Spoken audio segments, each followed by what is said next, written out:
Ümumiyyətlə şəbəkə, sistem, DevOps hansı sahələr olsun, proqramlaşdırmanı demirəm də, bura qatmıram. Birinci helpdeskdən başlamaq lazımdır. Çünki helpdesk bilikləri olmadan mümkündür şəbəkəyə, sistemə və ya da başlamaq və davam etmək də mümkündür. Amma müəyyən bir yerlərdə görəcəksiniz ki, qarşınızda nələrsə kəsir, nəyisə basic şeylər var, hansı ki bilmirsiniz bu və sizə çox böyük çətinliklər yaradır. Və bəzən heç anlamaya bilərsiniz, amma nədəsə ilişə bilərsiniz, məsələn davam edə bilməzsiniz, amma bunun kökündə nə yatır onu belə anlaya bilməzsiniz. Ona görə birinci helpdeskdən başlamaq lazımdır. Bir də bayaq dediniz ki, adətən şirkət daxildən yetişdirir bunu.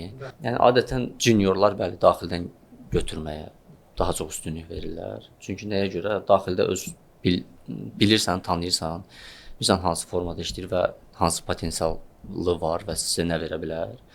Ona görə daxildən götürmək daha üstünlük tuturlar. Amma yəni kənardan da yenə olur, amma bəli düz deyirsiniz ki, çox az olur.